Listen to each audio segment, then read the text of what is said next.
जय हिंद।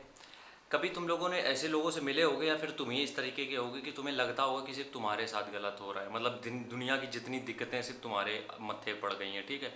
अब समस्या ये है कि ये चीज़ हम क्यों बात कर रहे हैं, क्योंकि मेरे पास ऐसे आते हैं जब हम डिफेंस की तैयारी के लिए, हम जब पर्सनल ट्रेनिंग देते हैं रनिंग के लिए, फिजिकल के लिए, मेरे पास ऐसे आते हैं कि भैया मेरे पास ये दिक्कत हो गई, मेरे पास वो दिक्कत हो गई। तुम यकीन मानो, अगर रोते रहोगे तो तुम रोते ही रहोगे, कुछ नहीं होने वाला। ना ऊपर वाला देख रहा है, ना कोई कुछ नहीं कर सकता है। समझो मेरी बात को।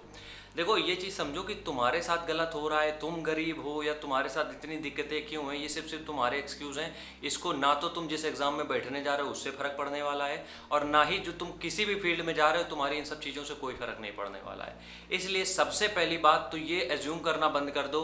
अब जैसे कि भर्ती रद्द होती है, ठीक है, या फिर कुछ भी ऐसे वो हो जाती है, तो अगर मान लेते हैं कि भर्ती में छेड़छाड़ होती है, यार अभी देखो वीडियो की भर्ती में कितना कांड हो गए हैं, वो अलग चीज़ है, उसको फिर आवाज़ उठती है, सब कुछ है। लेकिन अगर तुम्हारा सिलेक्शन हर एक भर्ती में नहीं हो रहा है, उसके बाद तुम ये एक्सक्यूज़ दे रहे हो कि हर परीक्षा लीक हो जाती है, हर पेपर आउट हो जाता है, ये हो जाता है, वो हो जाता है, तो वो तुम्हारा एक्सक्यूज़ है, उससे किसी का कुछ होने वाला नहीं है। वो भर्ती डिले होगी, 5 साल बाद मिलेगी, उससे कोई मतलब नहीं रहेगा।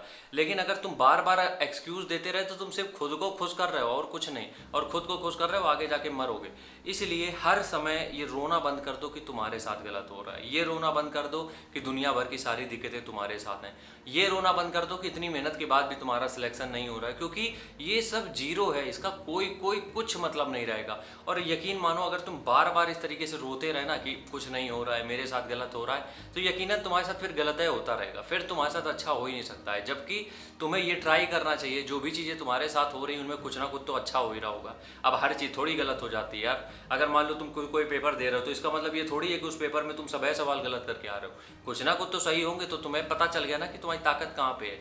लेकिन अब समस्या ये है, रोने की आदत लोगों की इतनी लग चुकी है कि उनको हर एक पॉइंट पे रोना है। अगर उनके साथ कुछ भी अच्छा हो बुरा, उनको रोना ही है कि मेरे साथ गलत हो गया। नहीं भी गलत हो रहा है तो वो एक्सक्यूज़ कुछ ना कुछ बना लेते हैं। ये सिर्फ तुम ऊपर से खुद को खुश करने की कोशिश कर रहे हो, इससे तुम्हारी लाइफ नहीं चेंज होने वाली। इससे तुम्हारी ज़िंदगी में कुछ पॉजिटिव चीज़ें कुछ नहीं आएंगी, कुछ नहीं होना है तुम्हारी लाइफ का, ये समझ लो।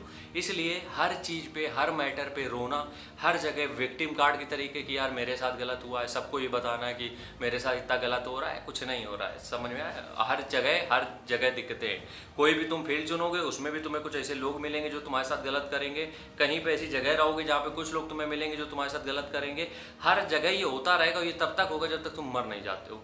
लेकिन दिक्कत ये है कि अगर तुम इसके पीछे रोते रहे तो तुम जो अच्छी चीज़ें मिल रही हैं उनसे भी पीछे हट जाओगे। इसलिए रोना बंद करो, जो सिचुएशन है उसको एक्सेप्ट करो। पहली बात तो रियल उठ जाओ कि जो है हम एक्सेप्ट कर रहे हैं, ठीक है गलती थी मेरी, एक्सेप्ट कर लिया, अब हम आगे काम करेंगे। लेकिन अगर तुम ये रोते रहे कि हमने तो पूरी मेहनत करी थी, पेपर है, ऐसा आया, ये आया, वो आया, इसका कोई मतलब नहीं रह जाता, क्योंकि इससे तुम कुछ कर नहीं पाओगे, कुछ उखाड़ नहीं पाओगे तुम उससे, क्योंकि तुम्हारी आदत हो चुकी है रोने की। और यकीनन मेरे हिसाब से जो हमें लगता है, अगर रोते रहोगे तो तुम्हारा कुछ होना नहीं है, कुछ नहीं होना है, कुछ नहीं कर पाओगे, ये मेरा वादा है तुमसे। इसलिए ज़्यादा रोना धोना नहीं है, काम अपना करना है। राम राम, जय हिंद।